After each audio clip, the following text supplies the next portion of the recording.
Happy Friday, everybody. Welcome to another brand new episode of John and Wendy Explain the World. We are your go-to show to decompress from your week. You've had a long week. You've watched all kinds of stuff. You've seen all the trailers, seen all the movies. You've worked at your job. Now you want to come and hang out, put your feet up, pour yourself a glass of wine or a beer, and hang out with Wendy, Lee, and I. Wendy, how are you? I'm great. How are you? I got my matcha. I had sushi today. First time in a year having actual raw fish. Wow. It's amazing. Was it something you were holding off on because of COVID, or just because you don't like you can't really. I don't feel like I've never curbside pick up sushi with raw fish like sashimi like that. I think that's then you're inviting. Forget about COVID because you're still being safe, but then you're inviting possibly salmonella. So I don't want either, to be honest. So today I was like, you know what? Today's the day I'm gonna actually go and get sushi and eat it there. I did it. Yeah, we went out last weekend for a friend's I was invited by one of the publicists down here in San Diego, Eddie. He invited me out to a Suicide Squad get together at a brewery. They were paying for all the beer, so I was like, sure, let's go hang out. And about 5 minutes away from that place, there was a sushi place we hadn't tried yet here in San Diego. We went over. Fantastic sushi. Nice. In a nice little new development. It's an outdoor kind of mall walking area, but a new development. We sat there, had great sushi, and then went right on over and had some beers over at the Suicide Squad event. But it was great. It was nice. I haven't had sushi in a long time myself, so it was nice to have some eel, nice to have some crab, nice to have those the California roll done special and all. I was very happy. So I miss. You feel like seafood's better where you are? Probably, right? Yeah, I would think so. Yeah, I got no complaints every time we've gone out for that stuff.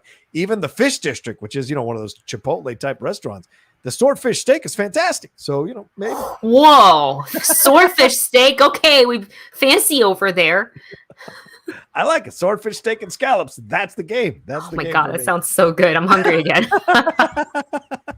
We're going to get into so many things here going on in the world of entertainment. You got the Why the Last Man trailer. We got some House of Gucci trailer action going on as well. We're talking about Xolo Marideuña becoming Blue Beetle. We got some updates on that Activision story that Wendy and I have been following for the last few weeks. We've also got some Somi doing her Dumb Dumb music videos. Finally released it. People have been doing the Somi dance challenge connected to the Dumb Dumb video. So we're going to talk about all of that as well. Then we're going to get into the things that we recommend and review a couple of things. If we have time before the end of the show to review the Suicide Squad and other things, we'll drop that down there as well. So hang out with us, put your feet up and have some fun with us, as I just said. And also remember the Streamlabs and the Super Chats are open. We love your support. We'd appreciate your support. You like that we put a smile on your face.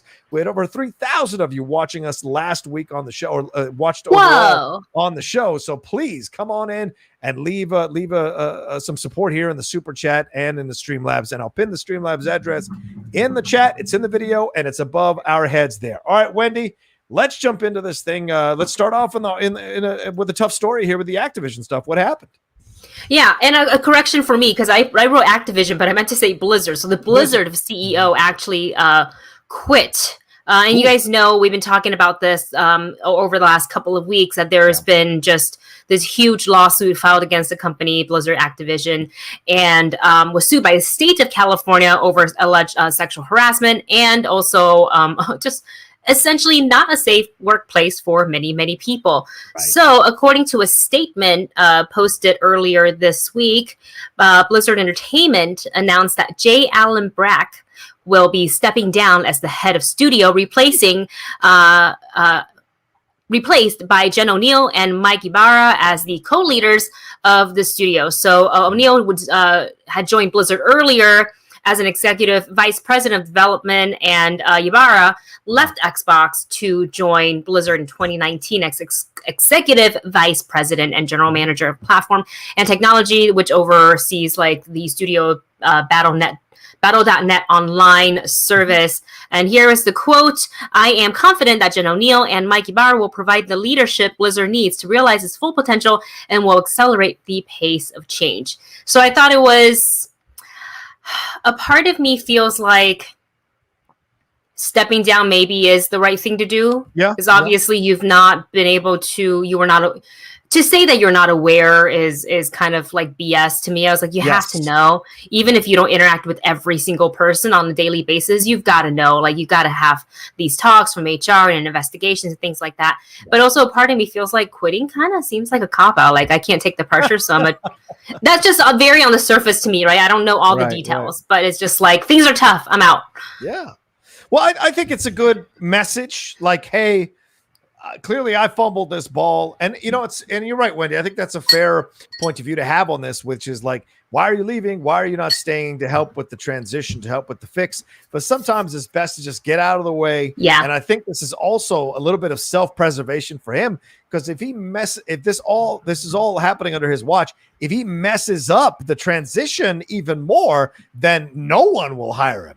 At this point, he can step aside and be like, you know what? This stuff happened under my watch, but I didn't know what was going on. And he still has plausible deniability. If he stays and messes up the transition and more accusations come out and maybe even more evidence comes out with him being connected to this, then, you know, maybe that's not a good thing for him overall for his career. But Wendy, you and I know we've worked in big places. We've worked in small places. People talk all the effing time. People go into those offices and talk to their bosses, and they achieve some level of intimacy with their boss in terms of friendship or connection or what have you. And they tell their boss stuff that's going on amongst the other employees because they care about their boss or they want to protect their boss. We've seen that happen. And so to me, I think it's a bunch of horse crap that he didn't know what was going on, had no idea it was going on. I think this is a lot of companies, Wendy, that are coming face to face with this truth, this was the way it always was. We didn't think it was a big deal because this is how it always was.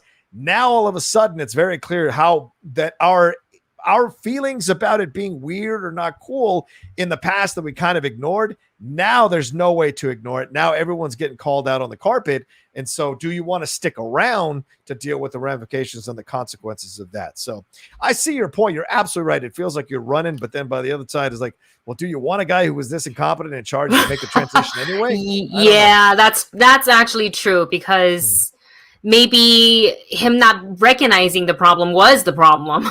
And that's why it got bad. So he's like, let me just not stand in the way. Let me admit my mistakes.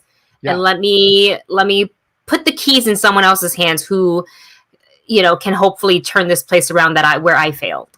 Yeah. And hopefully that is the case. Hopefully that is the case. I do like that there are two of them going forward, so they can kind of work together, and kind of hopefully are going to really sit down and listen to the employees, you know, complaints and concerns about workplace, about pay, about everything. And let's not let it get so bad again. Let's fix this. Let's, you know, take care of the victims. And then let's really, really do like an overhaul of the workplaces. Like, rules needs to be set, but also you need to implement it and you need to enforce it. Rules don't matter if there are no consequences. You got to have the consequences.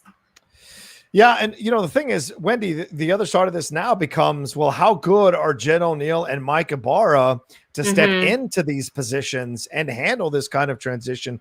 Will they have the understanding and the space to kind of figure this out as they go along? Because I'm sure that, you know, this is, for a lot of companies, Wendy, nowadays, post Me Too, post Black Lives Matter, it is a minefield to navigate that afterwards, to try to do the right thing, to try to put the programs in place that help people, to try to make sure you're on top of it. Because just because attitudes have changed about what's accepted and not accepted doesn't mean the attitudes of the employees have changed about what's accepted and not accepted. And so when you step in as a CEO or step in as a person in charge of a company or whatever to kind of navigate through this transition time, there's a real possibility that you can get caught up in the grind of it all, and some of these employees don't want to implement your stuff, or you haven't weeded out enough of the bad apples that what you're trying to implement doesn't get implemented at the level that you need it to be implemented, and complaints start all over again, and then you'll get replaced and someone else will come in. So it's a minefield to navigate. I don't envy anybody stepping in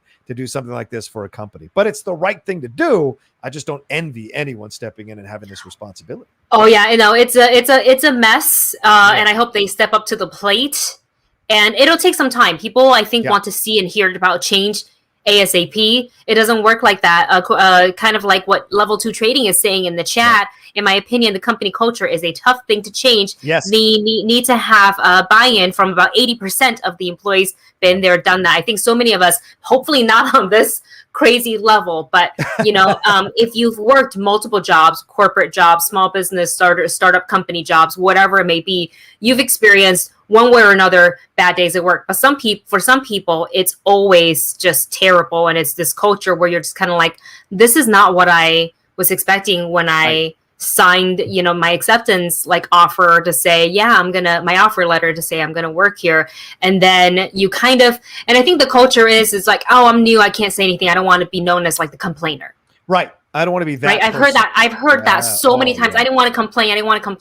But you should feel safe that when you bring up an issue to HR, that this is going to be confident and they're going to do something about it. So that's kind of step one of the defense, right? But then sometimes, as we hear, sometimes HR is more for the company than it is for the employees. Yeah. Which is really sad. And then, so there's changes in all different angles. Everything's got to change. It's not just one aspect of it. I agree. Everything. And I think what you noted about Level 2 Training, what he said, is absolutely correct. That's the hardest part. As I was saying, that's the hardest part, is changing people's attitudes overnight. It's not an easy thing to do, especially if you've got an overly male number of people. Like if you've got higher number of males by a large percentage than women working in the job, it can be difficult to change that culture if they've all been buying in. I mean, just because Wendy, just because this is happening doesn't mean all those dudes who are sitting around making fun of women, talking about their sexual exploits with women, eating chips and doing all these kinds of things instead of, doing their job correctly and pawning off jobs to women, are going to all of a sudden snap to attention and be correct, Yeah, absolutely. So we'll see where this goes with the change. I think a lot of people definitely have their eyes on Activision Blizzard to see what is going on, and our change is going to be made. Yeah, it's crazy. I drove by Blizzard when we used to work at I know. Right, it was right there. Yeah. Crazy. It's crazy. All right, and I met a couple of people from Blizzard, male and female. I've never had a negative experience with them. Back when I was testing Blu-rays, DVDs, we occasionally would test video games back at that job way back when, and never seemed to have a negative interaction with them. But you never know what's going on behind closed doors. You never know what's going on the day-to-day of places like that. So, all right, what are we on to next? On to a little happier news. A little happier news, maybe, but it is pricey. There is a new annual pass program for Disneyland. As we know, the original program, now they're calling it the Legacy Pass Holder program, has gone bye-bye. They sunset the program during the pandemic, and now they're saying that we're going to implement a new one. So they've just recently introduced the new one. It's called Magic Key. It's for Disneyland only. Disney World, I want to say they still have their passes. I'm not 100% sure about that. So these will be available for purchase for California residents starting August 25th. And there's 4 different tiers. We have the Imagine tier, the Imagine Key, Enchant Key, Believe Key, and the Dream Key. And the Dream Key being basically the highest level at $1,399. It is a reservation-based admission to one or both theme parks every day of the year. So there's no blackout dates for this top tier.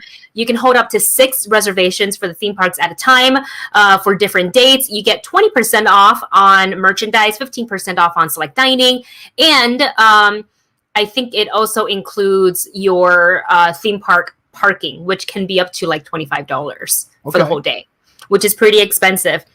And then moving to the next one, we have the Believe Key, $949. You do have some blackout dates, and then you can still hold up to 6 reservations for the parks, 10% off on merch and on dining, half off of your parking. That is going to be for the Mickey and Friends parking structure, Pixar Pal, and Toy Story. And then we have the 2 lower ones, the Enchant Key and the Imagine Key, and these are available for, I actually think only the last one is for California residents is only. Okay, so the Enchant Key, $649.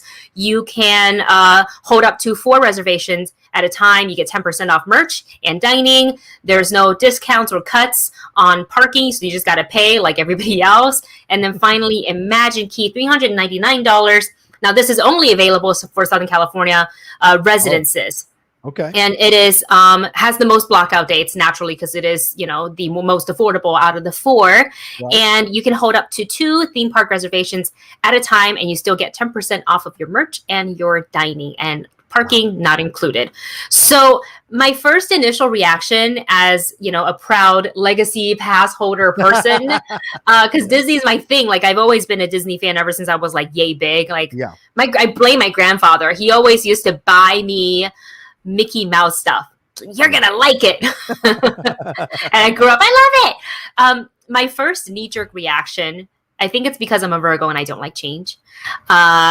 I immediately I looked at it for 2 seconds. I was like, I hate it.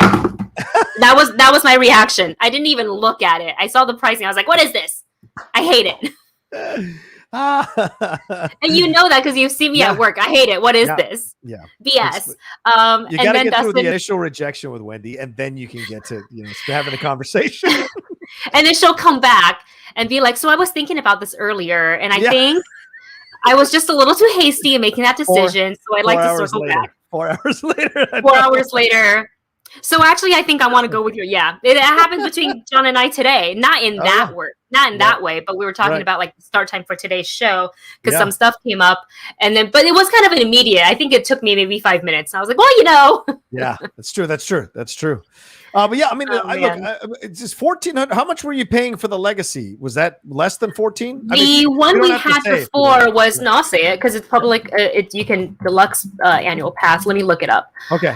Because Dustin took care of finances back. Well, he still does. So I know how much I'm spending, but like I don't specifically remember the price. I don't think it was that much.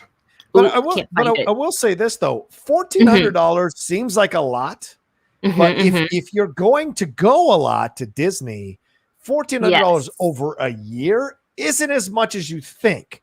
Think about if you're paying $100 for your gym membership a month, that's $1,200 you're paying for the year. Yeah. But if you're paying $1,400 for this and you're getting parking included, so you don't have to worry about that nonsense. I found it. Oh, it was expensive. Was it? How much was it?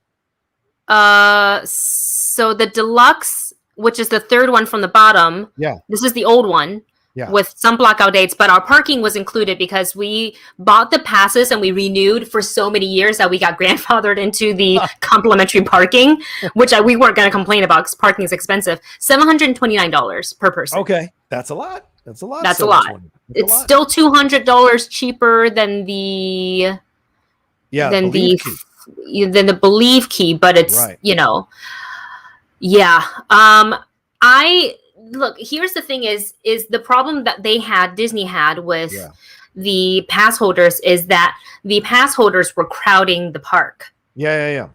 Because Pete, let's say you get the top tier, you can go anytime, whenever you want. Right. And typically pass holders, I mean, Disney fans spend money. We spend money. Oh, yeah. But at the same time, if you're going all the time, you're seeing the same merch all the time, you're not really buying as much. It's like this one family is coming from wherever in the United States, and they're like, this is their one chance. They're buying everything. They're sending it back home. They're buying gifts from people, sending it home. So, you know, naturally they would want kind of, you know, be able to crowd control a little bit, and also like, I mean, they're a business, they want to make money. So I do believe that the Magic Key passes should help with the crowd at Disney because it's reservation based, kind of like how they're doing it right now already. I think I kind of feel like COVID was a great way for them to kind of pivot into this pass because they've been talking about this for a long time that they wanted to do this because before they kept on raising the money up. So Dustin and we were sitting down and he was breaking it down. He was like, look, if we go twice a month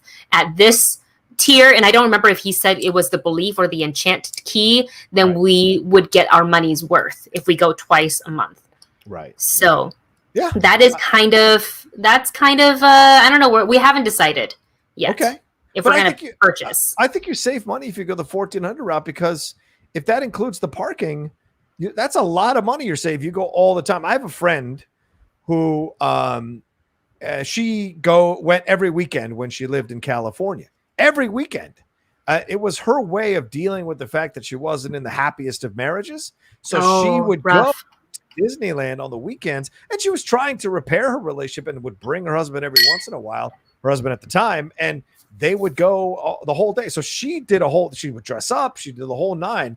So when you're paying $1,400, that actually looks like way less it looks like a way better bargain for you. And the money looks like you're spending less, because if you're saving on parking and you get 20% off merchandise, 50% off some of the dining, then if that adds up, because you're going to be there all day, you'll be eating probably at least breakfast and lunch, or lunch and dinner, or all three meals. You might be eating there all day if you're obsessed with being there through the electric carnival and whatever that comes on at night. So it's like, if you're going to be there all day every weekend, then $1,400 becomes way more palatable, I think, in your mind, than it would be for someone who's going once a month or even once every 2 or 3 months. That's insane. So it just depends on your level of commitment and what you're willing to put up with. If I was a hardcore Disney person, the $1,400 would be worth it for me, because I can show up, park my car, roll on in, and have a great time at the park. And I probably get the front of the line passes. I probably get all that stuff as the high end holder of the pass, and then I get to do whatever I want. So to me, that makes more sense. You get the freedom of that. Why not pay for that if you can? Yeah. So Dustin's definitely leaning towards, like, we should get it. And my hesitation is we're still in a pandemic. Yeah. So what's not to say, like, knock on wood, I don't want this to happen, but like, what if Disney closes again and then, like, we don't get to go? Granted, they'll stop charging your card, because they did that for us too during, they do the right thing. They refunded us the remaining days that we didn't get to go. Yeah. So, I think we're probably going to get it. I just don't know. We're choosing between the third tier and the second tier, which is the Believe or the Enchant. I think Dustin's leaning towards the Enchant key. Right. Why not? Yeah. So I don't know. We'll see. The Dream Key, we want it. I think if it was just one of us, it'd be fine. The 1,400, because that's over a course of a year. But two people, that's 20. That's true. 28. That's true. Right? That's true. So it's a bit expensive, and he still works every day. Oh, not every day, but he works, so we wouldn't be able to go as much. And I think if I had the Dream Key, I'm going to abuse the crap out of that. Go every day. Apparently, there's a fifth key as well, right? Inclusion would become the fifth key. What's that? So they're saying, who's this guy? Diamara, I want to read this correctly. Deadline confirmed the news in June about this after Josh Diamaro, chairman of Disney Parks Experiences and Products, told the LA Times a replacement membership program was coming relatively soon. Disneyland President Ken Potrock indicated in June that the new membership program would be heavily informed by guest demand and experience. To that end, he said park officials were parsing results from research. Going forward, Disney will continue to use virtual queuing, which is employed since April 30th to relieve bottlenecks, specifically around web slingers and Rise of the Resistance. And beyond the obvious association between the keys, castles, and kingdoms, the term key has a long, important history of Disney parks. Diamaro wrote in a blog, every Disney parks cast member is familiar with our long-standing tradition of the 4 keys: safety, courtesy, show, and efficiency, which have guided our approach. But he announced that inclusion would become the 5th key, which along with the others will guide us as we interact with guests, collaborate together, create the next generation of Disney products and experiences, and make critical decisions about the future of our business. Wendy, I think we should force them to create an inclusion key for people of color to go whatever days they want to go, as many times as they want to go. That's what I think they should. That's the inclusion key right there, ladies and gentlemen. That's it. I want it. Sign me up. Level 2 trading say Wendy's going to movie pass the shit out of that pass. I did like with my movie pass. I also was like, go, go, go. Yeah. It was good while it lasted. Zach Mendoza says in the fine print they said there's limited quantity too on the key passes. Yeah, no surprise. Yeah, they can't give that out to everybody, so that makes sense.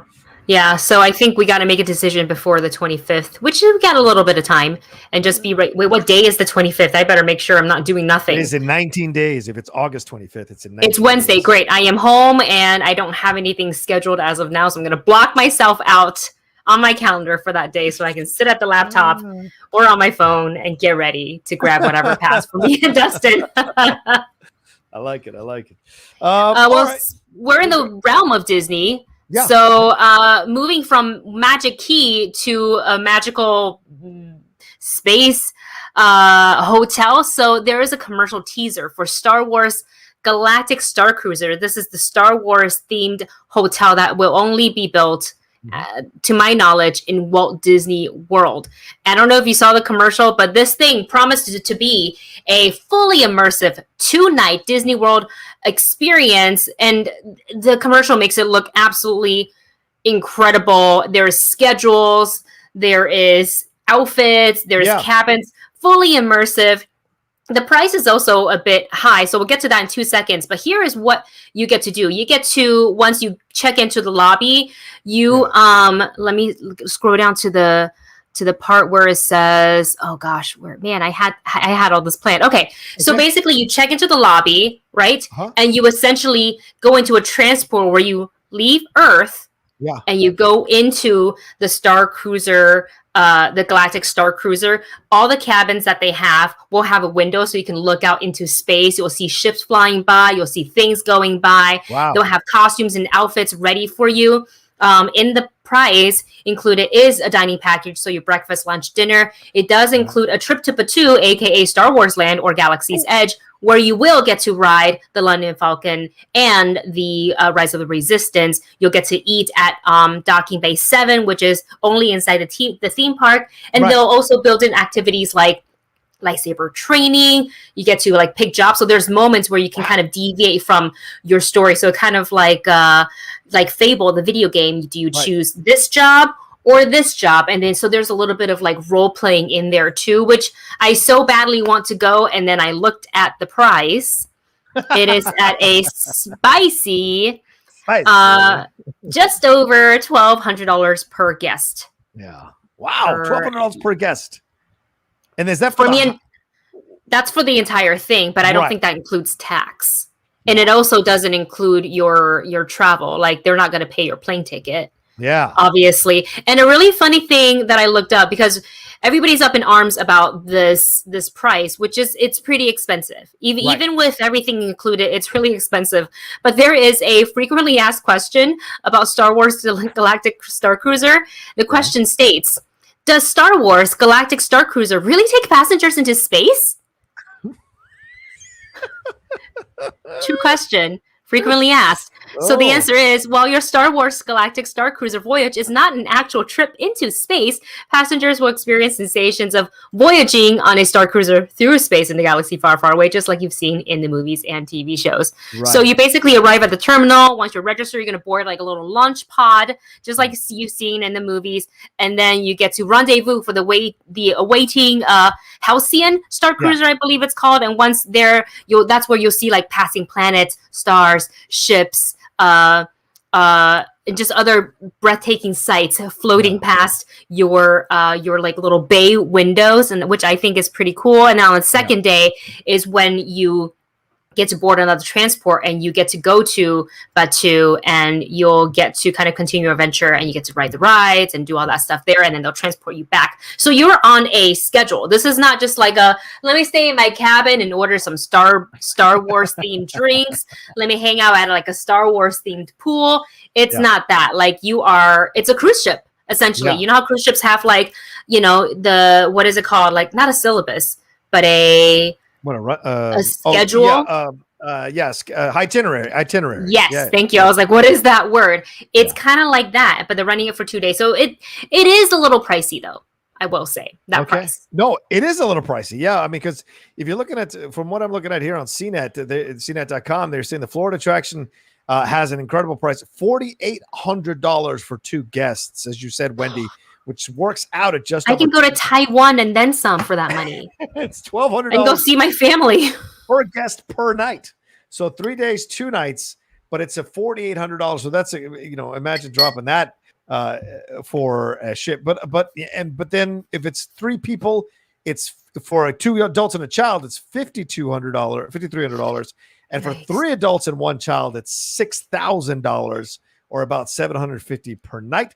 These are standard cabins, and you get 2 breakfasts, Wendy, 2 lunches, and 2 dinners. So at least that takes a little bit of the price off of it. Yeah. You don't know what breakfast is this open? Is this a buffet? Or So I actually have. what kind of breakfast I don't know if he's in the chat today. Oh yeah, there he is. So MK Songbird. Dropped in the movie couple Discord.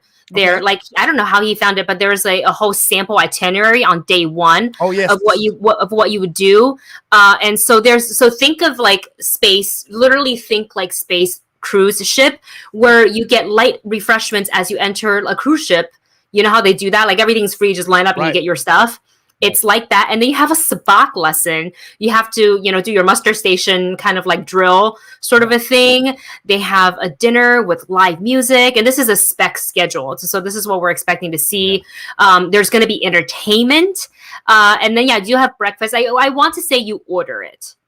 And then you sit down at the thing. But at a cruise ship, you can do both. You can order and you can go to the buffet. So I'm betting for that price, there's going to be both. I want like 24 hours. There it is, Wendy. Arrive at the terminal, launch pod to Star Cruiser, ship orientation, light refreshments, sabak lessons, as Wendy just said here. Then you get your breakfast, transport shuttle to Batu, rise of the resistance, then a story moment, then breakfast, and then get the hell out of the hotel by 10 a.m. That's basically it. My Lord. Yeah. So 2 days or 2 days. Yeah. 2 days. And then you leave on the third day, a whole thing of schedule, but they at least send you off with breakfast on the very last day before you come back to Earth. But you get to do a lot. You get lightsaber training, droid racing competition. You get to build model ships, a sabak tournament. There's cocktail. There's Taste Around the Galaxy dinner that I would 100% love to go to. There's another show, like a finale. So they're running it just like a cruise ship, which Disney is no stranger to. Dustin and I have been on a Disney cruise. Like we bought ourselves that for our actual honeymoon. We went to the Bahamas. It was a lot of fun, and they definitely had things scheduled. And we're just like, we're here for all of it. Tell us what to do. We just turned off our brain and just like, you tell us what to do. Yeah, you're right. Here, look at the captain's reception, the dinner featuring live music, the Outer Rim regalia. Hello. Then the bridge training and the special atrium entertainment, but only for 15 minutes. And then the next night, you've got a Taste Around the Galaxy dinner, a spectacular finale as we're looking at it here. You can build a model ship, a droid racing competition, Wendy. As you said, lightsaber training. And then the next day, the breakfast and the launch pod. So a lot of stuff that you can do. So, I mean, yes, it seems like a lot, but then again, it seems like you're getting a lot for that price. So I don't know about that price. I really, really wanted to go. Dustin and I were already like, oh, let's put money aside. And then I was like, dude, but we can go to Tokyo Disney. I think Tokyo Disney, man. For Tokyo Disney is the best Disney park. Is the best Disney park, hands down. Yeah. And I love Disneyland. Right. You guys know I'm there all the time. But like if I lived in Tokyo, I would 100% try to get myself a job at Tokyo Disney and just live that life forever. Lando says they better throw in a complimentary Ewok or something. Take one home. Complimentary. I don't know if you want to take one of those home. Yikes. That's great. I love it. That's fantastic. Complimentary salacious crumb. I'll take the bee crumb, please. Thank you. To go for the weekend. Oh my God. Wow. Boy. That's a lot of stuff. Well, let us know, you guys, in the chat. If you had the money, would you do this? Yeah. Would you put yourself in this position? Oh my. Crazy. All right. Let's move on, Jordan. We got 71 of y'all watching us live so far. Thank you very much. Please hit that like button as you're watching. It's that thumbs up button. It's your first day on YouTube. And we haven't gotten any Streamlabs or Super Chats. Ladies and gentlemen, are you not enjoying the show that you're watching right now? Are we not bringing you good entertainment? Do I have to come to your house and turn you upside down and shake that money out of your pocket? Oh, no. Come on now. Send in some support here for us here on the Outlaw Nation, but most of all on John and Wendy Explain the World.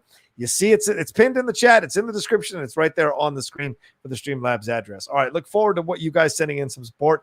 Let's move on to our next story here. Wendy, Xolo Marideuña has been cast as the Blue Beetle.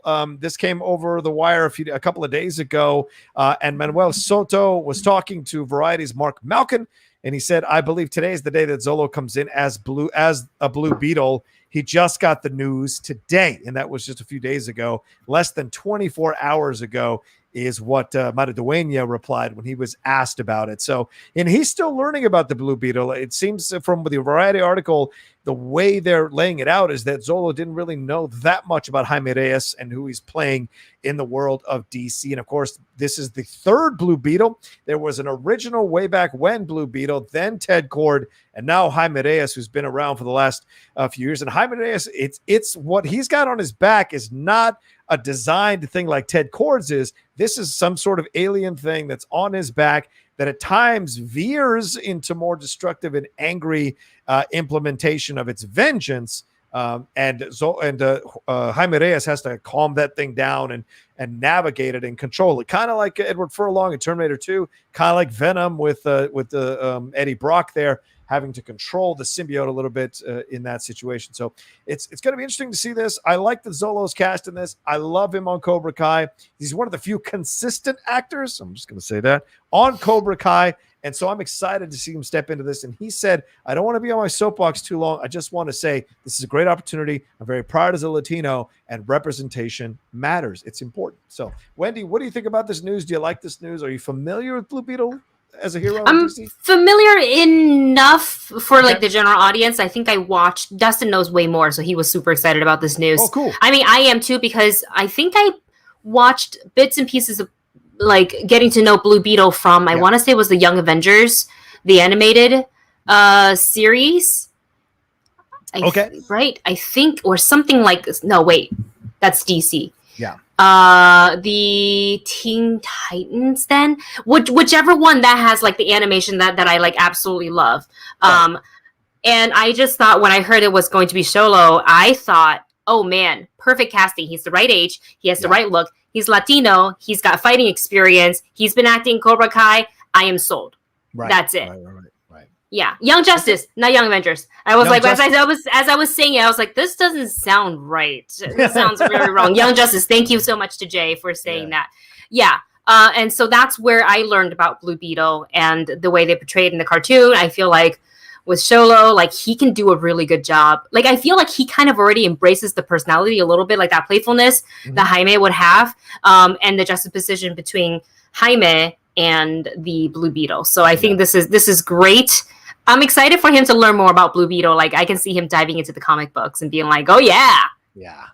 Yeah, the scarab that's the thing on his back. It's an alien technology, and it was part of the first Blue Beetle back in the 1930s. There, Dan Garrett, he found it on a dig, and he became the original Blue Beetle when that scarab, which is created by the Reach, connected to him.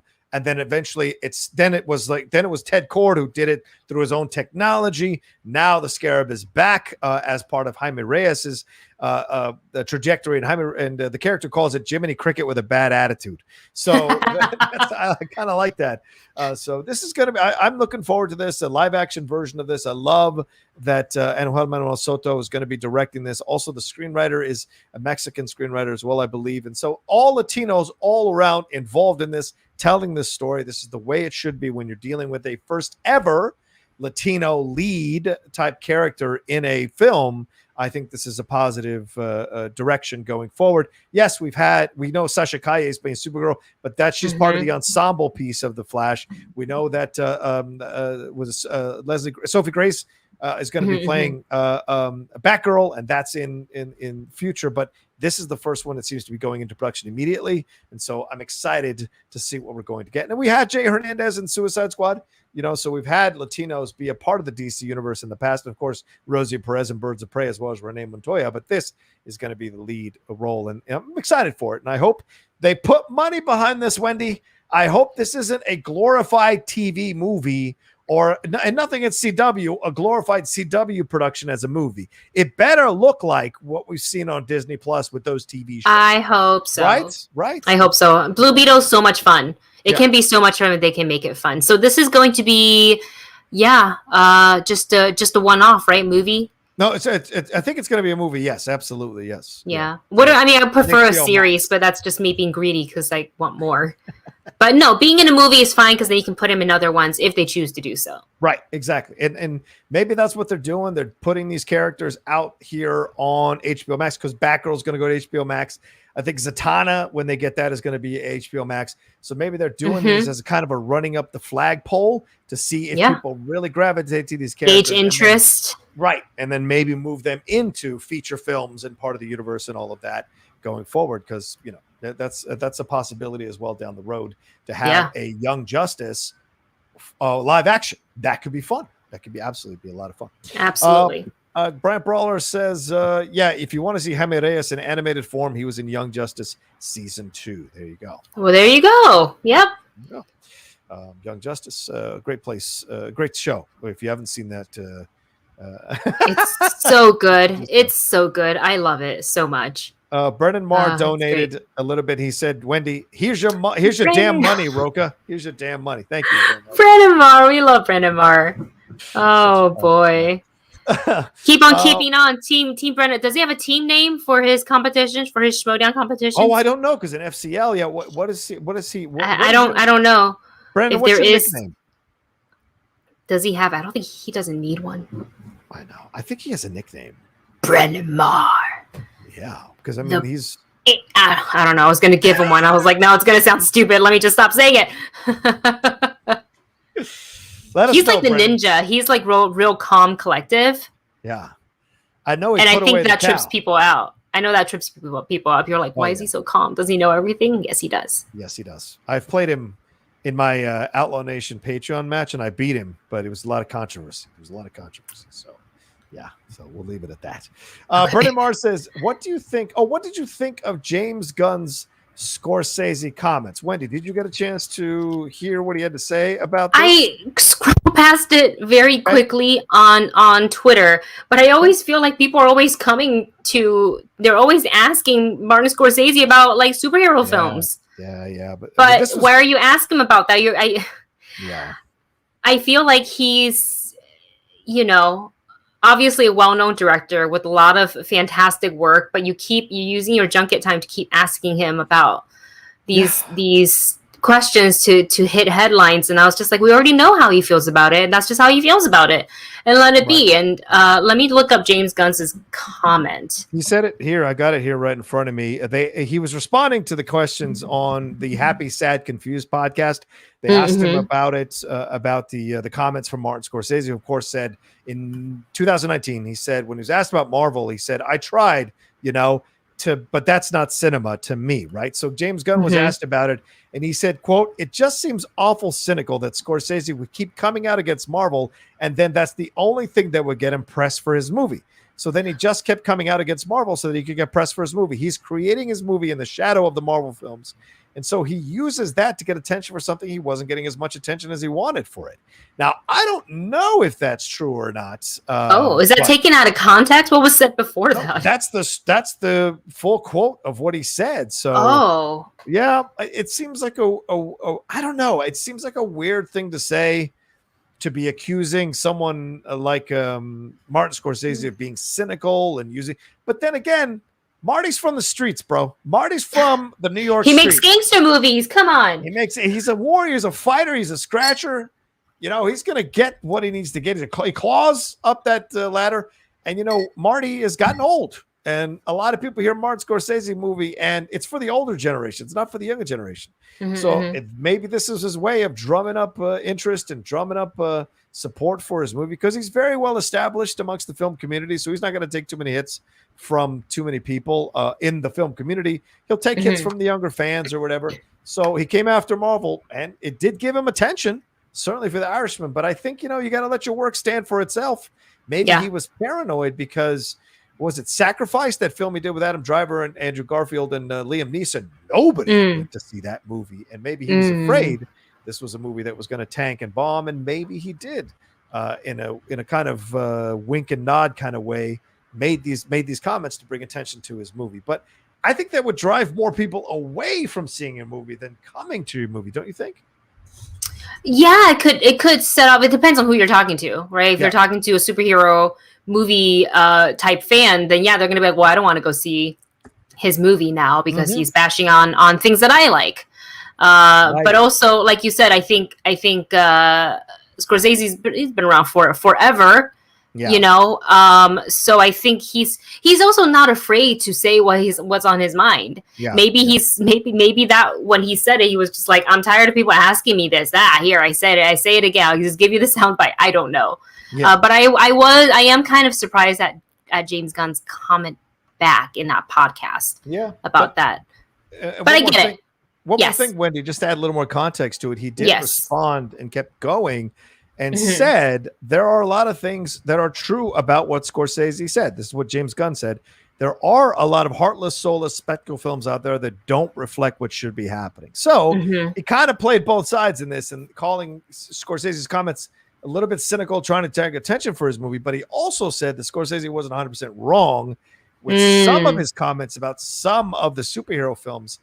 He said spectacle films, but I wonder if Gunn is twisting the meaning, because it was Marvel that Scorsese was specifically asked about. So is James Gunn making a comment about Marvel movies or trying to broaden the comment out to mean spectacle films, which is not what Scorsese said. Right. A little different. Yeah, a little different. I wonder if he's kind of like, I don't know. Maybe he did, feel away because he is a director of a Marvel movie. Yeah, true. Right. So he's got to maybe feel that a little bit like, hey, I'm proud of this. I'm proud of my Marvel film. And so maybe that was like a natural reaction. But then you also, as to respect a filmmaker such as Scorsese, to kind of be like, well, he's not like completely wrong. Yeah. And this is what I'm taking. So I think that's what it is. Yeah, fair enough. Lou Hip Fun, good to see you. Says, yay, I finally caught the live stream. Yay! Says Disney's got some crazy plans, but I'm sure there are people willing to partake like millionaires. Yeah. Which DC characters do you guys want to see adapted and actors you want to be in the role? Whoa. Do you got a DC, huh? Can we circle back on this, Luke? Yeah, let's circle back towards the end of the show. Let us think about it as we answer these other questions. Yeah, because I think there's a lot of possibilities here. Justin Toner says, hi, John and Wendy. Even if I had the money, I don't know if I would spend that much for the Star Wars Hotel in Orlando. I could do other things with that money. Wendy, did you finally watch Critical Role Campaign 2? And if so, what did you think? I finished Campaign 2, and this is the Mighty 9 campaign. I loved it. I think it's crazy. I was a little tiny bit bummed that they didn't solve this one thing, but that's okay because I think it leaves room for maybe one-off, kind of like what they did with Grog with Campaign 1. And Dustin and I just started Exandria Unlimited, but we're still in the midst of episode 1, so no spoilers. Right. Okay, so you don't want to give anything away. No, but it's fun. The characters are a lot of fun. And it's this campaign, the newest one, takes place 6 years after the Mighty 9 campaign. So we're just starting. They haven't even gone through they haven't even rolled for initiative yet, which is when they start, their battles. We haven't even gotten that far. So we're maybe like an hour and a half in. Right. So we've got probably 2-3 hours to go because that's how long usually a campaign is. Okay. Right. I like it so far. I think Abria, I always say her name wrong, but she is a really fantastic DM. Oh, okay. That's good. Yeah, she's great. That's important. Yeah. By the way, Brennan answered us. His nickname is Mystical. The Mystical Brennan Marr. Oh, yes. Yeah. Mystical. Brennan Mystical Marr. Okay, I like it. Mr. Cal. Show me what you're working with. All right, where are we off to next, Wendy? Oh, since we're living still in the world of pandemic, we were seeing that light of the tunnel. I've been told it's over. We're still living in the world of pandemic, Wendy. Yeah. You've been told it's over? Yeah. Can I come and live in your world if it's over there? I'll come. But offices, major companies who were looking to bring back their employees for in-person work, going back into the offices again, starting as soon as Labor Day, are now postponing the work in person due to the rise with cases, especially with this new Delta variant. So companies such as Sony, such as Amazon, Viacom, CBS, and many others have all been said that they are going to delay their return to offices until by a month, October. And I think this is to see where we are in October, and if cases continues to go up and people still are feeling uncomfortable about going back in person, then I think they are going to have to then take a look at what sort of flexible work schedule there is. Can they continue to have everybody work from home and whatnot? And then, like, if they do shift 100% to work from home, what do you do with those offices? Right. So that is interesting. Okay. Is there I don't know, am I reacting to this? I mean, it's not a surprise, right? I mean, I think this is the Delta variant now is starting to. What's one of the films? One of the films got postponed. Their release got postponed. Really? Already? The Delta variant. I can't remember what film it was. Oh, Clifford, the big red dog. They pushed it. Oh yes, they pulled it off the schedule completely. Right. They pulled it off. It was gonna go to TIFF. Yeah. So does that mean TIFF is like? I don't know. I mean, I haven't heard anything about TIFF. They just announced, like, people are just getting their, like, hey, you got accepted, which is fantastic for everybody who got accepted, who applied. I didn't apply this year. I don't know if you did. No, I did not, because I'm like, I'm not going to travel. Why would I apply? Well, I don't know about because I looked into it and I got some sort of, I don't know. They tried to do that last year, but I don't know if it completely worked. To its, because like TIFF is so much better, obviously, experience in person. It's like one of my favorite. I've only gone once, but now it's already my favorite thing. And I wasn't sure about like if Canada is going to require like proof of vaccinations when you go, so you don't need to quarantine, or if you still need to quarantine your 14 days. And then if so, I got to figure out the travel plans. Yeah. Because it's not now just like fly there and go into your Airbnb or hotel. Like you got to now like, okay, I got to extend this day. So instead of flying in right before the festival or on the first day of the festival, you got to do it 2 weeks prior. So, and I was trying to look at it because Dustin and I both wanted to go, and I just finally said to him, maybe this isn't the year. Maybe it's 2022. Yeah. Which is very disappointing when I ultimately made that decision, but it's what it is. Same. I mean, when I realized the Delta thing was not going away, and when Canada was shutting things down, opening up, I just got nervous. I'm like, well, I'm not going to fly there, and I'm not going to, risk being in full movie theaters, because Wendy, you've been to TIFF. You know how sold out or how full some of these theaters can be for prestigious films, and how long you're waiting outside to go in there. It can be pretty full. The lines can get pretty long. Not like Comic-Con and nothing crazy like that, because a lot of the lines were still outside for the most part. Right. And the weather in Canada can be pretty great. But it's still, a lot of people, even if it's lining up outside. Yeah. So, I mean, it's just something to consider. And I was like, well, when they said it wasn't going to be virtual necessarily, then I was like, yeah, I'm good. Amazon's pushing back the return to office until next year. Wow. Yeah. See, that's smart. That's what I think people are going to find more and more. This is going to start happening more and more as this Delta variant starts to get out of control. But what we're seeing, though, is that a lot of companies are pushing back, Wendy, by forcing their employees to get vaccinated. This has been a big drama going on in a number of offices, but also in the NFL. There's a lot of drama online.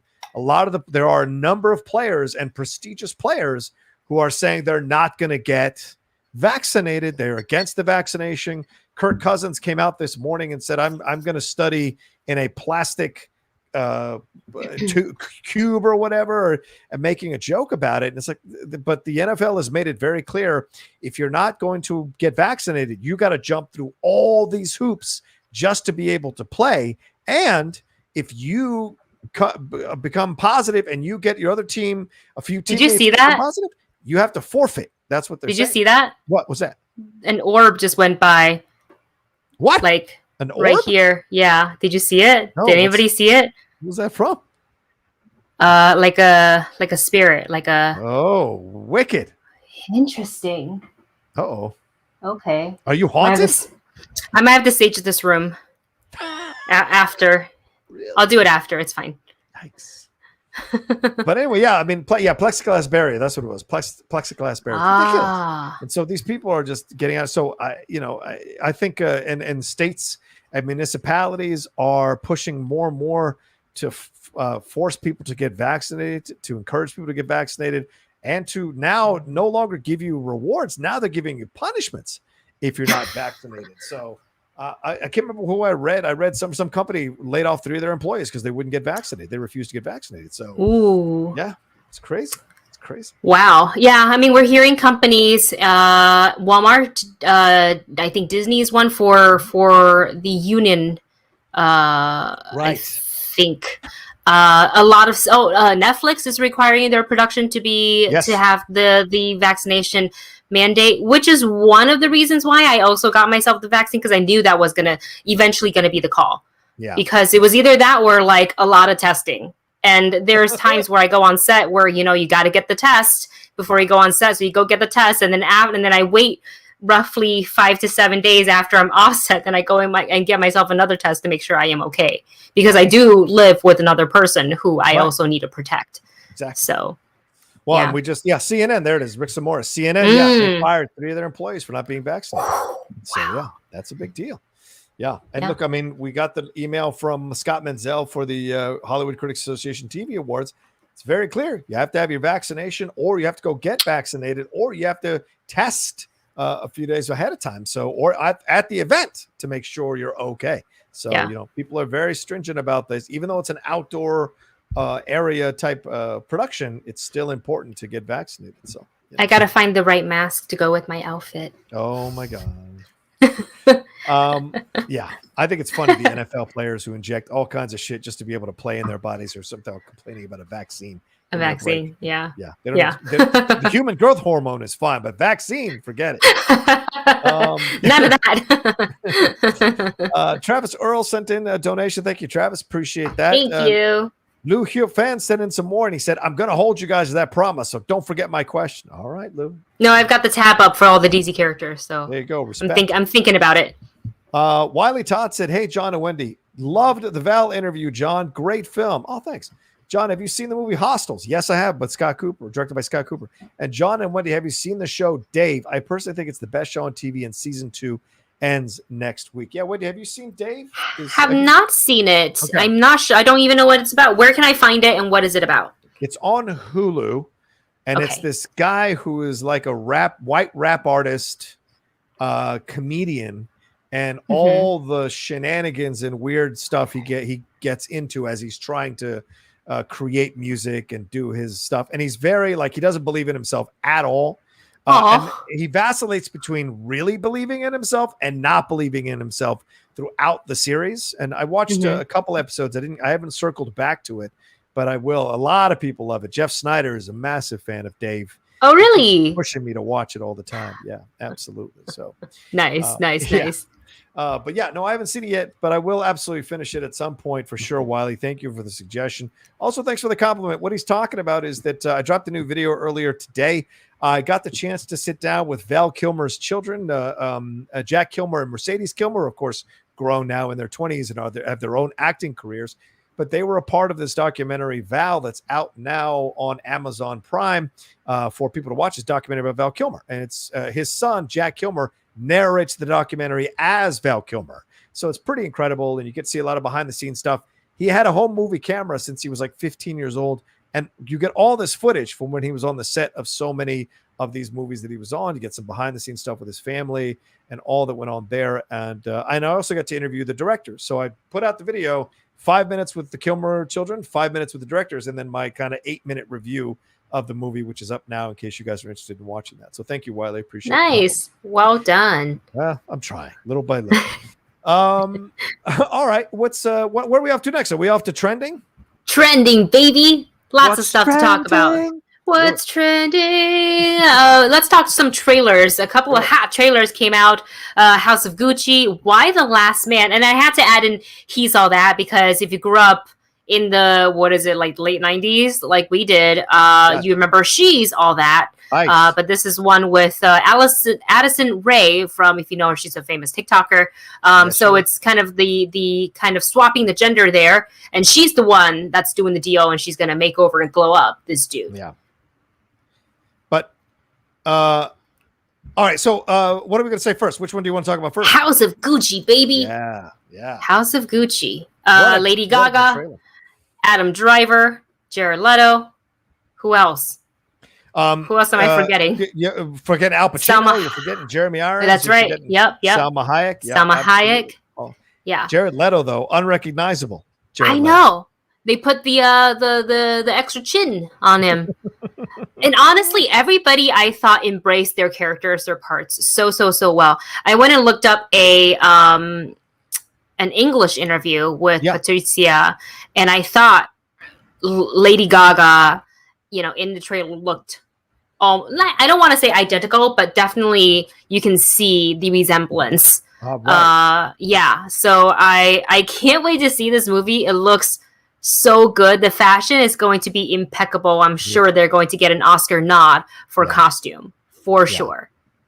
Yeah, it's Gucci. It's a fashion house. I mean, for God's sakes, come on. Yeah, it looks like, I said it in my trailer reaction video, that it looks like Lady Gaga is going next level as an actress, right? I mean, people really enjoyed her in A Star Is Born, but she's playing a musician. She's playing a singer. She's playing, so that's in kind of the wheelhouse of understanding who she is and what she grew up doing. Now we're going into something completely different. You're actually going to play someone who actually exists in real life.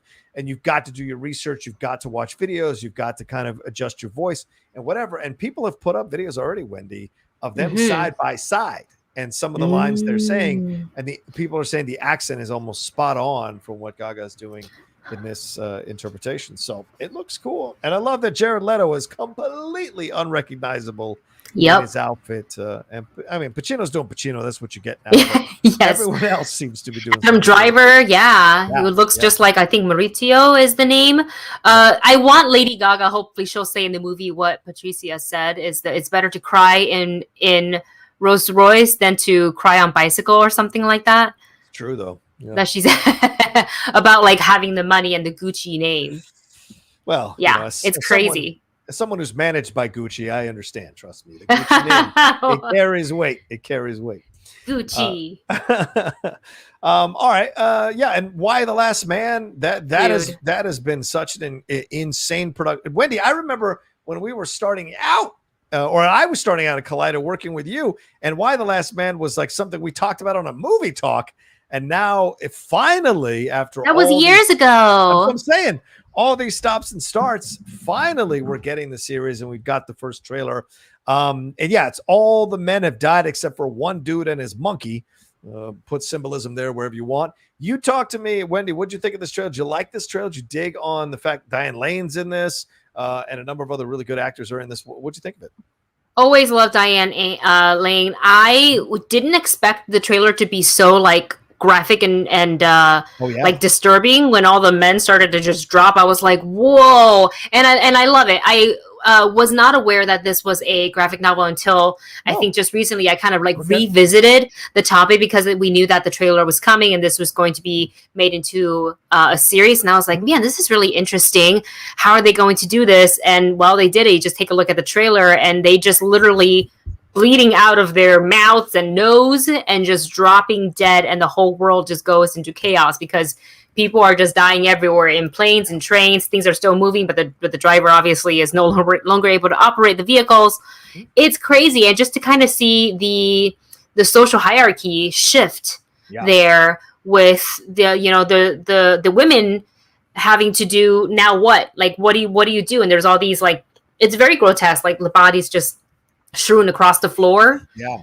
That it's very dramatic. It's very dark, and I am into it. Yeah, I agree. This looks like they got the feeling of the graphic novel correct. And for those who don't know, the graphic novel is written by Brian K. Vaughan, who finished it in 2008 and then went off to work on Lost. And then he was the showrunner for Under the Dome on CBS. For those of you who watched Under the Dome, and a number of you, I think it was on for 3 seasons. He also wrote The Runaways, which was a show that was also, I think, on Hulu as well. When this first was pitched, Shia LaBeouf was going to play the guy, and they had DJ Caruso on as the director. But then when Caruso left, LaBeouf left. Then Dan Trachtenberg came onto the project. Oh, wow. When he was just only doing Portal, and now, of course, he's doing Uncharted and a Predator sequel. And so, so that's how long it's taken for this and how many different phases it has gone through. And now Ben Schnetzer is the actor who is going to be playing Yorick, the last man on Earth. That's why the last man stands what it stands for. Ashley Romans is in this, playing Agent 335. And Olivia Thirlby, who I would like to campaign for people to give a little more respect to as an actress. She's playing Hero Brown. Remember Olivia Thirlby? She is Juno's best friend in Juno. She is Dredd's partner in that Carl Urban Dredd movie. Yeah. She is essentially, in my opinion, a slightly better Anne Hathaway. And so I would like to see her get more opportunities to show what she can do. And hopefully she can kick some ass in this series. And that may launch her into more prestigious projects. And we'll see. Yeah, this show might do it for her. Yeah. No, I dug the trailer so much. I like it when things are a graphic book adaptation, doesn't hold back on like how graphic it can be, and which is great for a TV show because the rating is a little bit easier, I think, to like rate things like MA for mature. So, or I like to say on my channel, Ma for mature. So,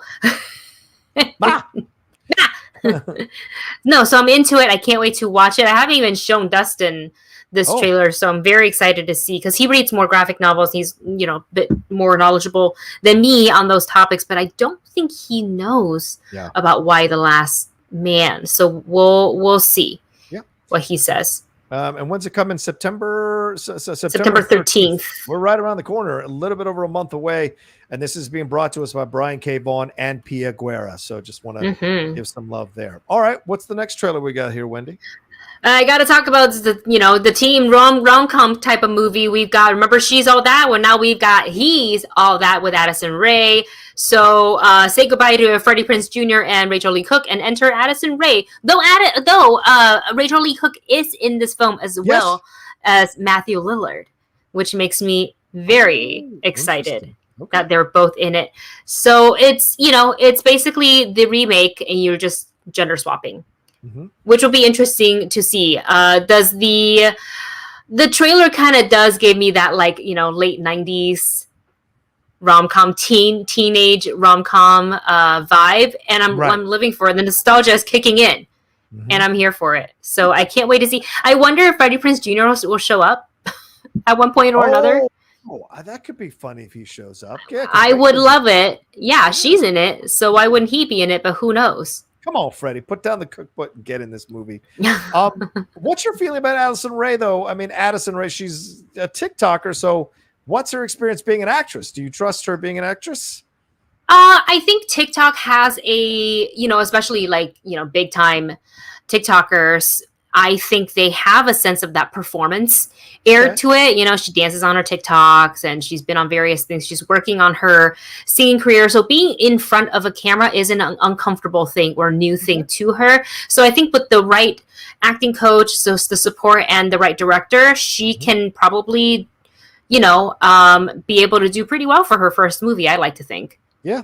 Well, I mean, she took a lot of crap when she posted a tweet about being a sideline reporter for one of the most recent UFC events. A lot of people came after her going like, hey, I spent years trying to get trained in sports reporting and interviewing, and I couldn't get close to what she's got. And she just gets it because she's a TikToker. So, but this is the world, Wendy. This is the world we live in. And the people who complain about it don't have huge followings. And that's kind of how it works nowadays. And that's the game. When I started out with Twitter, man, I had like 200 followers, and I worked my ass off for the last 6 to 7 years because a friend of mine said, dude, I can't cast you in a film. You don't have 10,000 followers. I can't do anything. You outacted the person at the audition, but they went and looked at your social media, and this guy had more social media followers than you. So all my advice I can give you is like work hard at getting followers. So through luck, through fortunate events, I've been able to accrue a decent following.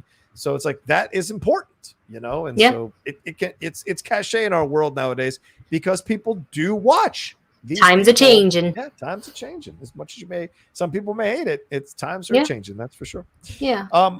Let's see here. Who's going to be Who's going to be someone going to be a Duff? What does that mean? Oh, you can't say it. Can you say it? No. Can't say okay. Level 2, what's wrong with you, man? Sometimes level 2. I don't know what's wrong with you. Anyway, all right. Where are we at? Where are we at now? You want to go to the Pokemon news? Oh, knock yourself out. I don't know anything Pokemon about Go. this, so go ahead. All right. So Pokemon Go is a very popular mobile game that's been around forever. The developer is Niantic. However, the players are they're giving them a bit of a backlash. So at the beginning of the pandemic last year, Pokemon Go, what happens is you turn on your phone and it uses AR technology. So it implements AR into your real world surrounding to help you catch Pokemon. And the whole point of the game, this happened pre-pandemic, was that, it lets you go out. You can walk to a Pokestop and spin the little Pokestop and get items. You can walk around and catch wild Pokemons. So it's kind of a get off your couch and you can still play your game, but you don't got to be at home to do it. Okay. And it blew up. And then at the beginning, when we fast forward to the pandemic, they knew that the lockdown was here. People needed to stay, home. People need to stay healthy, especially those who are like immunocompromised, or who have like cancer patients and things like that. So they implemented this change where they extended the distance you need to be away from a Pokestop in order to interact with it, which means depending on where you live, you could potentially hit a Pokestop or two right from your couch. Now, if you can't, that's okay. They also drop some freebies like an incense, which is like a little bait that attracts wild Pokemons to your home, so you can really not leave your house but still play the game. Because a lot of people love, live, breathe, spend so much money on the microtransactions of this game. So just recently they rolled that change back. And now everything is back to normal, and the players are not happy about it. And they're saying that, look, pandemic isn't over yet. We love the extra distance, especially for people who live in very rural areas who don't live next to a Pokestop. That's a little bit harder for them to find. Also, they brought up a really good point for disabled players who are in a wheelchair. Sometimes they can't access that Pokestop because you can't, wheelchair accessible. The area doesn't have any sort of ramps or anything like that. So they went as far as starting a petition on change.org that's garnered over 150,000 signatures for Niantic to hear the players' plea and to please put back those changes that they made at the beginning of the pandemic. Oh, interesting. Okay. So much so that they even did to kind of protest to make sure Niantic really hears their plea. They even did on the 5th, which was yesterday, a Pokemon No Day, which means you don't touch the phone. You don't give them the money on buying anything extra. You don't log in. If you're going to log in, you just do your checklist, like catch a Pokemon, you spin a stop, you go to a gym, you do a battle, and you check off your list so you don't miss your streaks, because you do get rewarded for streaks. But after that, you're done. You don't touch and make them hurt. you hurt the money, you hurt the company. Hell yeah. Right? Always hit the pocketbook. Yep. Yeah, so apparently that is what is going on. And it's really not the first time I've heard Niantic with Pokemon Go in the news about the players being unhappy. There's other changes in the past that players have wanted Niantic to implement, and they just for so long didn't do it. It took them a really long time to do player versus player trading and things like that. I was like, but that's what this is all about. Pokemon trading and this and that. So it took them a while. They finally got there. Things were good. And now the players, again, are saying, you're not listening to us.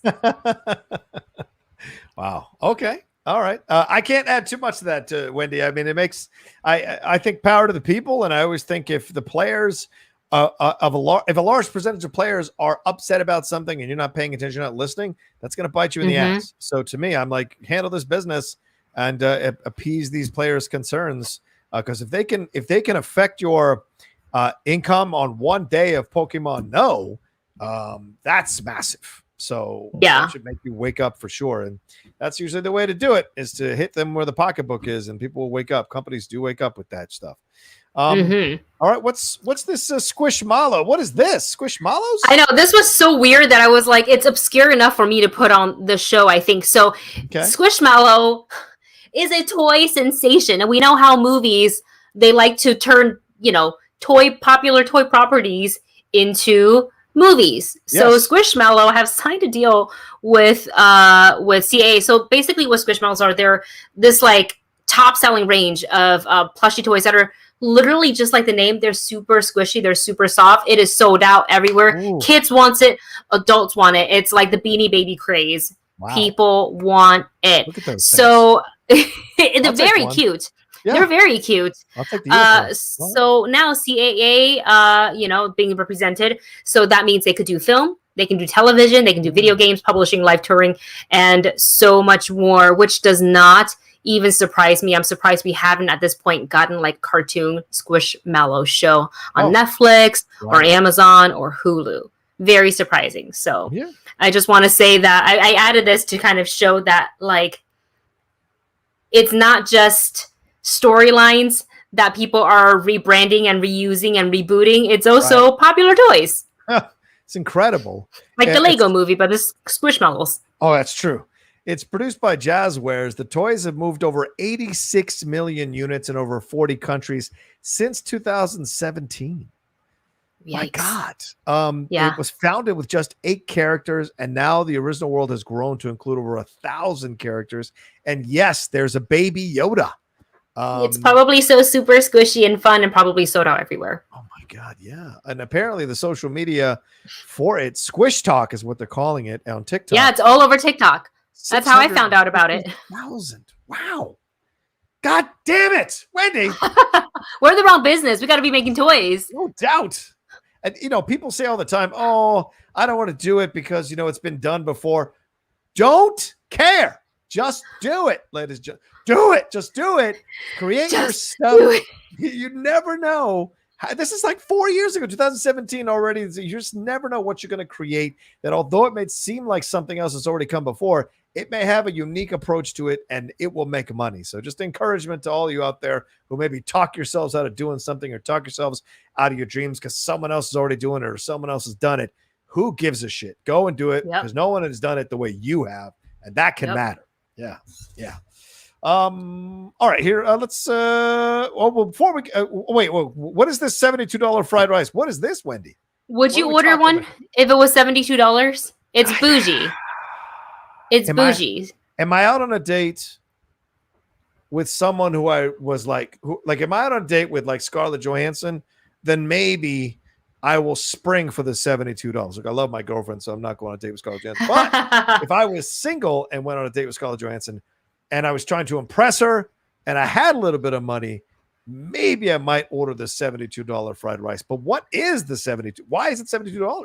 This started as a full-on joke from a San Francisco restaurant. The $72 really was meant to be a joke. It was gonna be a little promo item on their menu for the holidays.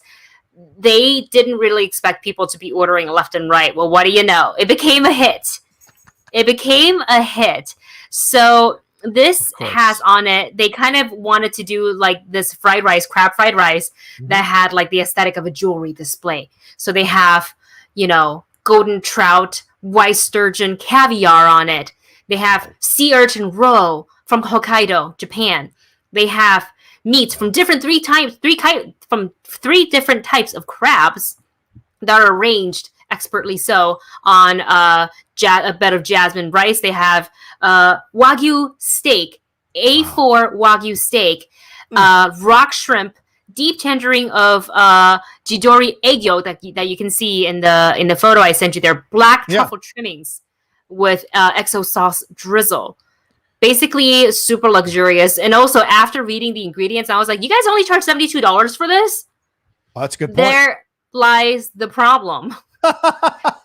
People kept on ordering it, but all the supply is expensive. Of course. So that was I just had to put it on here. I was like, I wonder if you saw this on the menu and you thought $75 with all this? I would order it. I honestly would order it. I would order it just to It's not even fried rice anymore. No, it looks delicious, but it literally is not fried rice. And they admittedly so because it was meant to be a joke. But it's crazy. I wasn't gonna have dinner. Now I'm gonna have dinner. I'm gonna order some fried rice. I love fried rice. You're gonna add some caviar to it? Yeah. You know what someone would say? I can make all that for $30 in the kitchen. Give me a break. Why are you paying $72 for it? Oh my God. Look at those morsels of the bite-sized Wagyu steak. I've never tasted Wagyu steak before. I'm very, very jealous. It looks delicious. I want it now. Wendy, I lost my mind the other day. I was in the Costco. They were selling Wagyu steak for like $300 in the Costco. And I was like, it's a Costco? It's a Costco? blew my mind, man. Is $300 good or bad? What was the quantity? What was the weight? Well, it was like, it's Costco, so you're going to get a certain amount. Oh, but still, $300. $300. Yeah, I don't know if I can drop $300. I can for steak. Yeah, I don't know. Exactly. I don't know either for steak. I want to, but I also don't know. It's crazy. I agree. All right, and we've got some K-pop to get into. Can we hit some of these Streamlabs super chats first? Yeah, absolutely. Go for it. Let's do it. All right, let's see where we left off at. Lando donated. Thank you, Lando. I appreciate it. We appreciate it. Doug Developer. Hey, Doug. He says, have you guys seen the Cry Macho trailer? Wow. Hope my dad will be this active when he's in his 90s. At 91, Eastwood is acting and directing when most men his age would be in nursing homes. Absolutely incredible. Well, it's funny you say that because before we started the show, Doug Developer, I was working on a little something, and I don't know, can I share my screen? Here we go. You probably can. Here you go. I'm working on my trailer reaction. I pulled out the hat. I already recorded my trailer reaction. So for Cry Macho, it's coming out later today, tonight rather. And I put on the hat and did it as the Outlaw, not as John Rocha, as the Outlaw. So that was a lot of fun. So there you go, Doug. It's definitely coming later on today. Yeah. That's your type of movie right there. It really Of course you pulled out the hat for this. You had to. I saw these young critics bashing it, and I'm like, shut the fuck up. Oh no. I mean, go and do something remotely close to what Clint Eastwood has done. Then maybe I'll listen to you about Clint Eastwood. Jim Sandelin says, what do you think about Quentin Tarantino talking about rebooting Rambo with Adam Driver? Do you think it should be done? With Adam Driver? He's a former Marine, Adam Driver. Oh, well, that's, damn it, that's true. Yeah. Okay, I'm in.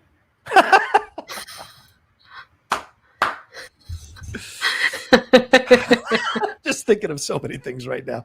I mean, I just visualized him with the red bandana. Works with the long hair. Yep. He's already gone shirtless in Star Wars. Did you? I was gonna say, did the Kylo Ren topless, shirtless scene come through in your head? Because that's kind of my thought process too. And they said military. I'm like, yeah, well, okay. Join me. Here's what I'll say. I'll say that it's a cool idea. It's an interesting idea. But I think Quentin Tarantino is going to throw out 500 possible movie projects, but he still keeps saying he's only going to do one more movie. So to me, this is all just fun banter and fun conversation. And I think he's getting a kick out of people running with these stories. Is he trolling us? He's trolling us. I think he's absolutely trolling everybody with stuff like this until he actually announces his next movie. This is all just, I don't know, talking smoke. In the air. Yeah, smoke. Yeah. It's all smoke. But it's fun to consider. His Star Trek movie is fun to think about. Adam Driver's Rambo is fun to think about for sure. So, but now I kind of want to see it though. Do you? Okay. Like I kind of want to see Adam Driver go military like that. He hasn't done it in any of the films. He's got the yelling. He's got that yelling down pat. That's for sure. The Rambo yelling. I could just see. Yeah. Yeah. I also want to see Adam Driver in comedy. Yes. He's got great comedic timing. Committed too. If you watch his SNL stuff. Lucky Logan. He was very funny in Lucky Logan. Yeah. You guys haven't seen that for sure. All right. Where are we off to next, Wendy? Let's do this. K-pop corner.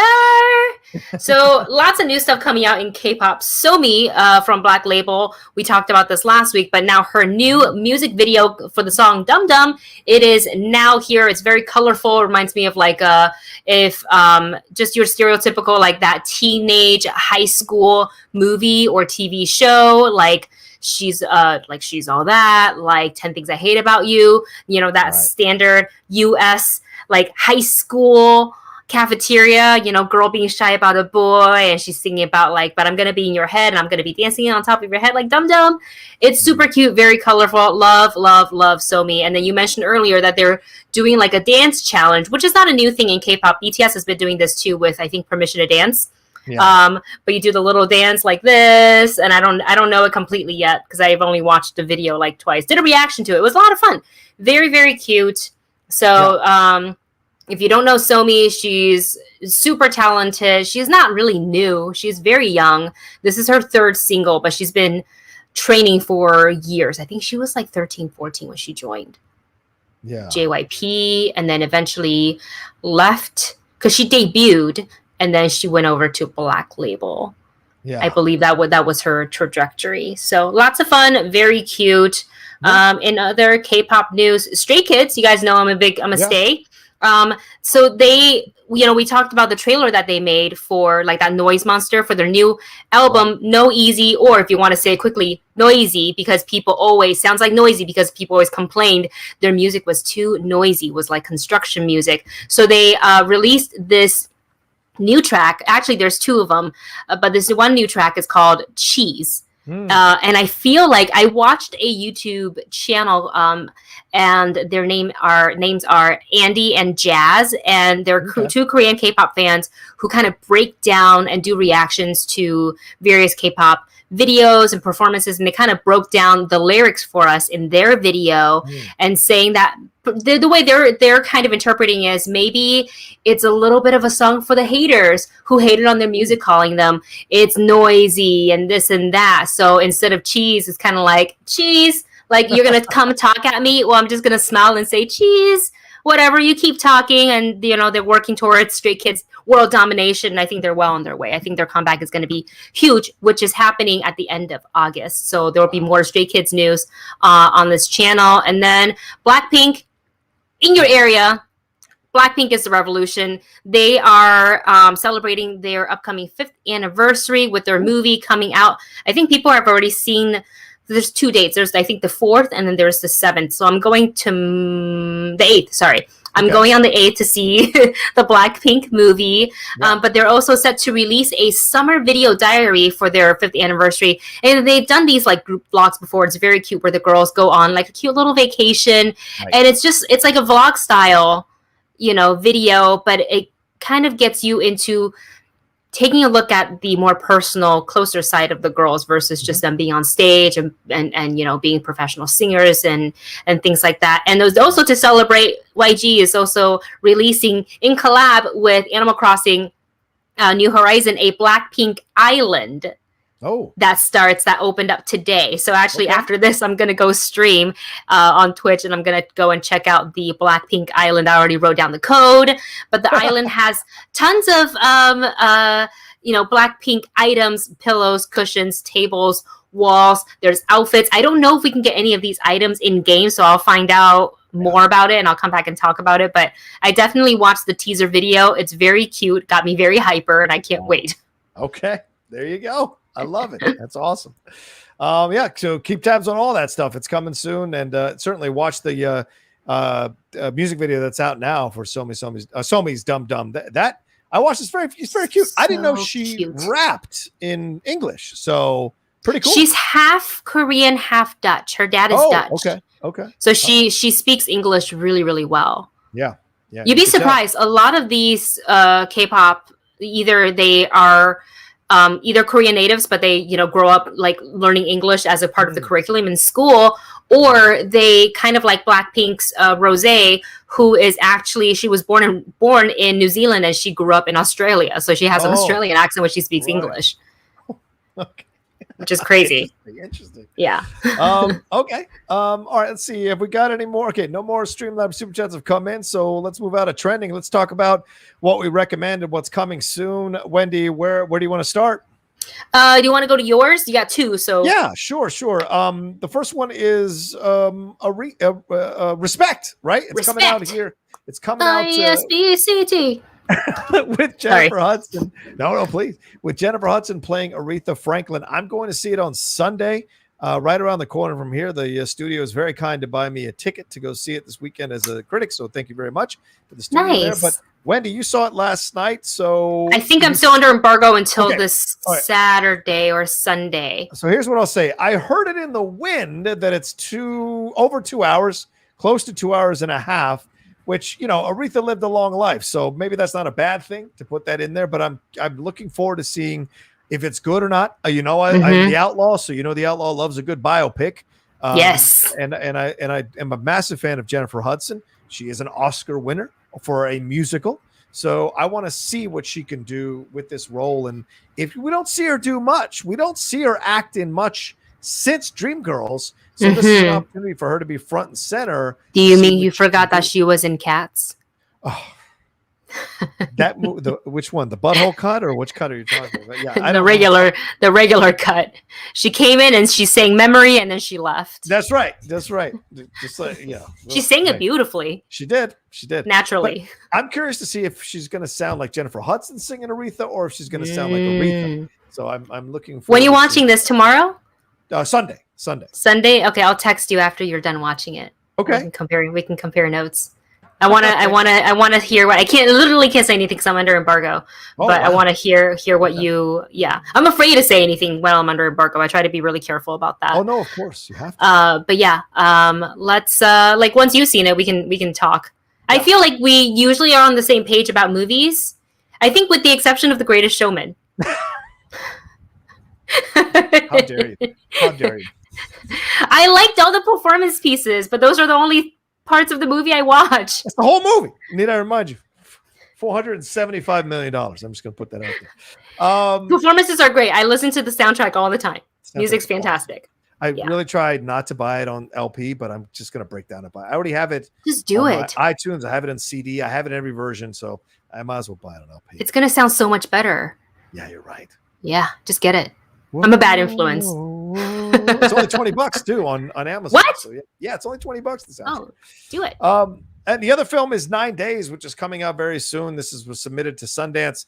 Winston Duke is the lead of this movie. Will spends his days, that's who Winston Duke is, in a remote outpost watching the live point of view on TVs of people going on about their lives until one subject perishes, leaving a vacancy for a new life on Earth. Soon, several candidates who are unborn souls arrive at Will's to undergo tests determining their fitness, facing oblivion when they are deemed unstable. But he soon will face his own existential challenge in the form of one free spirit, Emma, that is played by Zazie Beetz, a candidate who is not like the others, forcing him to turn within and reckon with his own tumultuous past. So this looks really, really interesting. If you guys haven't seen the trailer for this, I encourage you to see the trailer for this.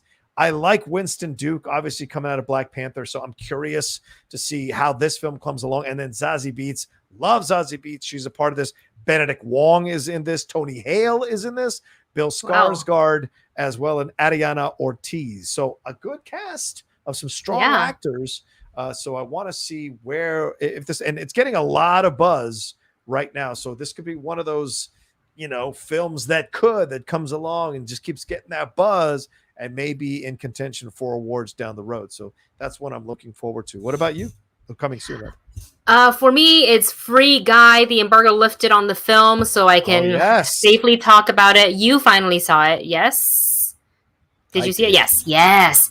It's such a fun movie. Like if you were trying to decide, do I stay home because it's a pandemic? Do I go into the theater? You know what? Mask up and go. This movie is so much fun. It's great to experience in theaters.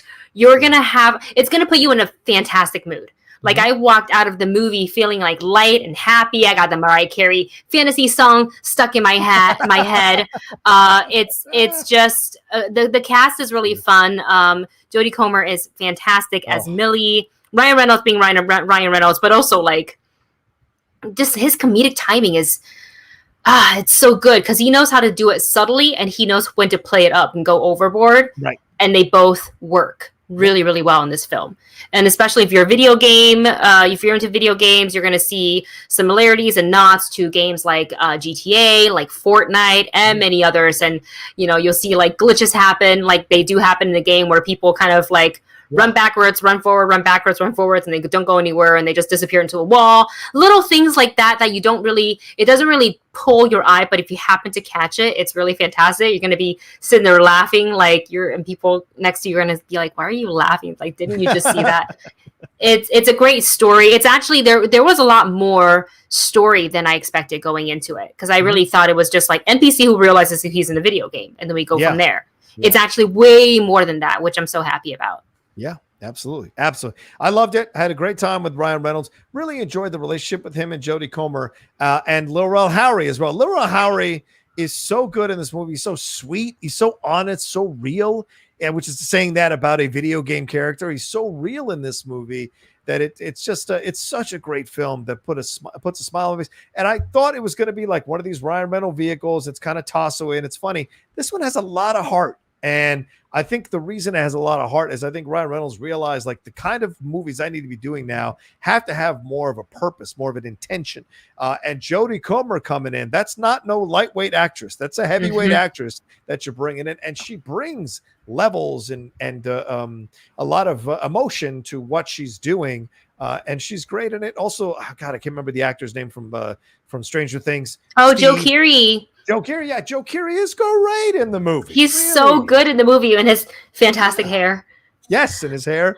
And Taika is good. And Joe Keery's friend in the movie, that actor, I don't know his name, he's good in the movie as well. So there's a lot to enjoy about the movie and the message that it's sending overall. And it does have funny moments and funny humor throughout.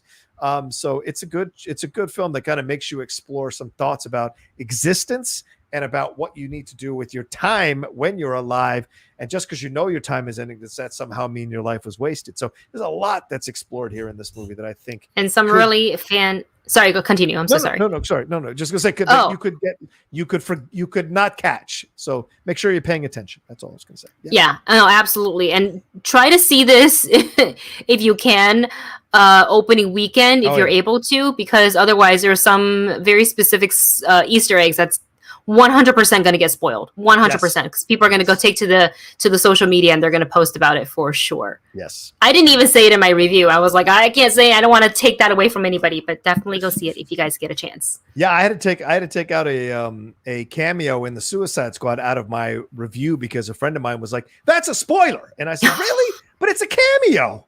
And they're like, no, don't tell me I haven't watched it. I have to wait until Dustin gets home to watch it. Right. People, I'm not allowed to watch it without him. Fair enough. People said to me like, but that's a spoiler. I'm like, but it's only in a couple of minutes. No, it's a spoiler. I'm like, all right, never mind. I keep my mouth shut.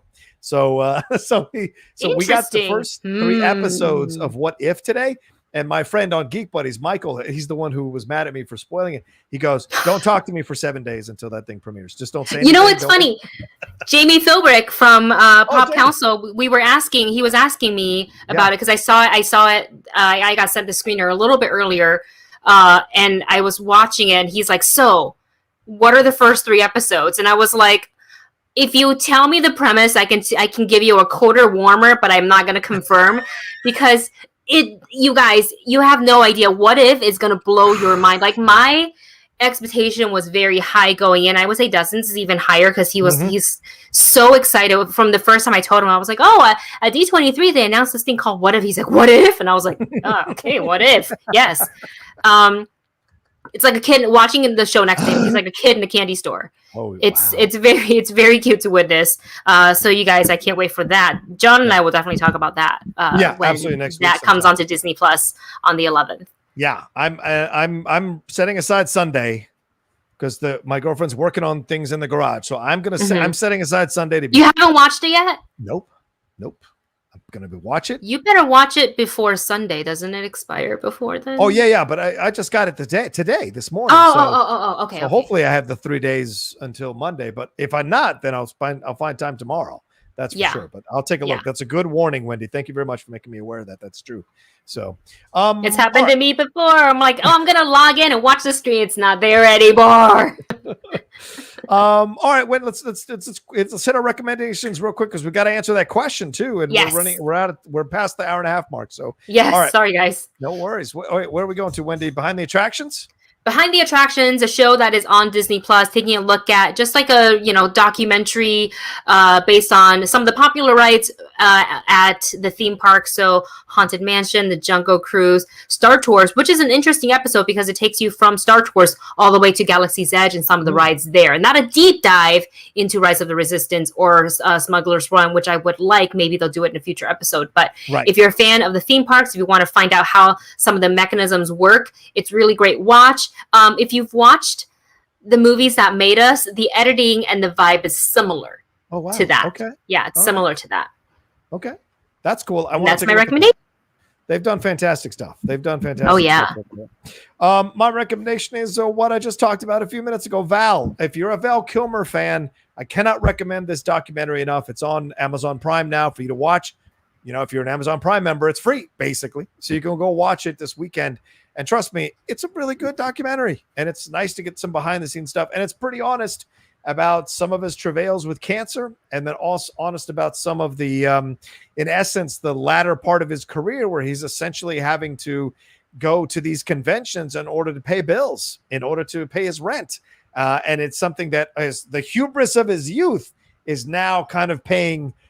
He's paying for it now as an older man, and what he suffered through, in essence, kind of having to swallow his pride a little bit and do these things, which he's very gracious to do, but they take a lot out of him. So it's a great exploration of a dude's life. It isn't all kissing his butt either. It's actually really honest, warts and all approach to a guy's career. And you'll get some fun behind the scenes video of like on the set of Top Gun, right when they were shooting Top Gun, all those young actors there, some behind the set stuff on the island of Dr. Moreau. He secretly recorded a back and forth with director John Frankenheimer when he came in for Richard Stanley, and you'll get some really insane conversations out of that as well. Of course, Tombstone stuff is there like crazy. So I just can't recommend it enough. If you haven't seen this yet, go and do it this weekend. So that's my recommendation. Nice. Well done. We got to answer these questions, Wendy. Or this question, Wendy. Where is it again? Yeah. Fine. Okay. So which DC characters do you guys want to see adapted and actors you want to be in the role? Wendy. I got two. I feel like these are very stereotypical answers, but I really would love to see a Lobo. Okay. And it's gotta be Momoa. It's gotta be Momoa. Oh, it's the hair. He's got the attitude for it. There's like cocky, but also like you're kind of like, damn, I want to not like you, but I like you, but you're bad. But also sometimes not really. I think he'd make a great Lobo. He's already got the look packed. They just got to do a little makeup for the skin tone and some prosthetics maybe.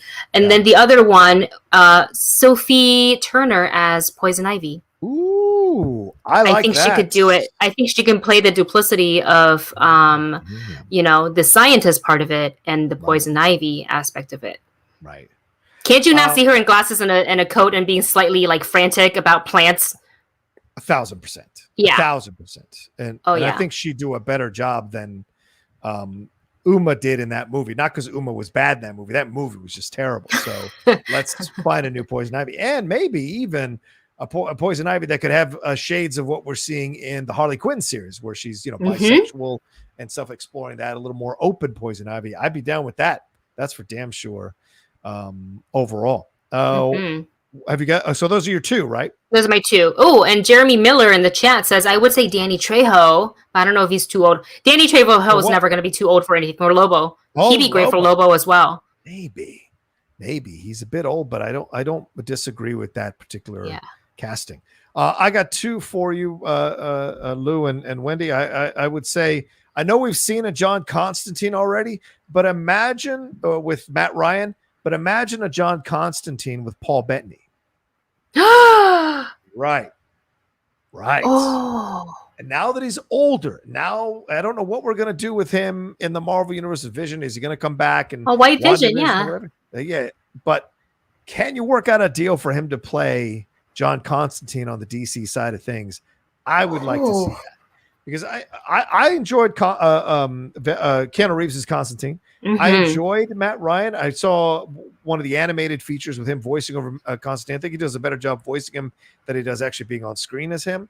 But Paul Bettany could do that hangdog, British, smoking, cop between heaven and hell thing in his sleep. So he'd be a fantastic. Ooh, that's so interesting. I would love to see that. Yeah. I would love that. Sign him up, Hollywood. Sign him up right now. And I saw one that I really kind of, the other one is Spectre. I'm such a fan of Spectre. And I collected Spectre for such a long time during the 90s and into early 2000s. And I like it. I mean, I'm a fan of like existential conversational shit in comics. That's where my bread is buttered. That's what I don't really collect. Oh, Batman, who's he fighting now? It's like, what is the story about? If it's something really deep and interesting, or a concept that's explored from all different points of views, then I'm hooked. And I think Spectre does that with a lot of this idea of death and what it means and who takes it and passing judgment without prejudice, without bias, even if you don't like the judgment that's being handed down.